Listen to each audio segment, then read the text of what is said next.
From the National Newsroom of the Canadian Press, I'm Naira Ahmed. Thousands of Quebecers remain in the dark as power continues to be restored across the province 2 days after the remnants of Tropical Storm Debbie dumped record-breaking amounts of rain on the province. Canadian Press reporter Brenda Molina-Navidad has more. Hydro-Quebec says the vast majority of those still without power can expect to have it restored by this evening, but some may still have to wait until tomorrow because of accessibility issues. The historic deluge knocked out power to hundreds of thousands of Quebecers, with more than 550,000 customers left in the dark on Friday evening. Environment Canada says Friday's downpour shattered several single-day records for rainfall in the province, with the western tip of Montreal getting up to 173 millimeters of rain.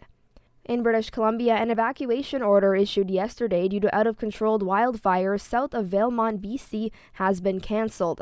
Valemount Mayor Owen Torgerson. There was a very quick response by our local fire department, so we had resources on the ground quickly, followed by a swift response from the BC Wildfire Service. He says the fire was started by lightning on a private property with a fairly substantial fuel load. Officials will be monitoring wind conditions to decide their next course of action. Meanwhile, evacuees in Jasper, Alberta are set to find out tomorrow when they will be able to return home after a wildfire forced them to leave last month. The Red Cross says at least 18 people were killed after a landfill collapsed in the Ugandan capital. Locals and rescue teams have been digging through the mounds of trash, exacerbated by a landslide believed to have been triggered by heavy rainfall. The Katizi landfill serves as a waste disposal site for much of the capital of Kampala and sits on a steep slope in an impoverished part of the city. Women and children who gather plastic waste for money use the site regularly. Many homes have also been built close by. Local leader Juliet Nantiza says, "The most painful thing is that we've been warning the government that this garbage will kill people because the landfill is full to capacity already. The death toll is likely to rise as rescuers continue their search for more victims." I'm Nayan Kim.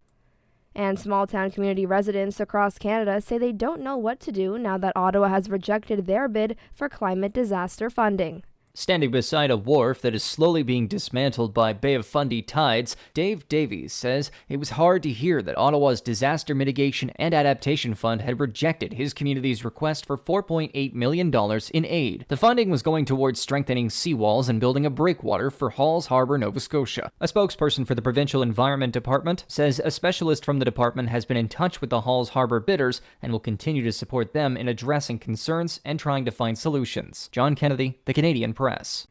This is the Canadian Press. In sports, Summer McIntosh and Ethan Katzberg served as Canadian flag bearers at the closing ceremony as the Summer Olympics come to an end in Paris. Canada won 27 medals, including 9 gold, good for 11th place in the overall standings. It was a memorable Olympics. It started out with a drone spying scandal that impacted the Canadian women's soccer team. McIntosh won a Canadian record 3 gold medals in the pool, while Katzberg claimed gold in the men's hammer throw. There were some disappointments too. Damian Warner withdrew from the decathlon, and the basketball team struggled. Paris was a welcome return to Olympic normalcy after the pandemic-impacted games in Tokyo and Beijing. Next up, Milan will host the 2026 Winter Games, and Los Angeles will host the Summer Games in 2028. Greg Strong, The Canadian Press, Paris. The Toronto Blue Jays lost to the Oakland Athletics 8-4 at home, and in CFL action, the Edmonton Elks host the BC Lions tonight. From the Canadian Press, I'm Naira Ahmed. Thanks for listening. Don't forget to follow and subscribe.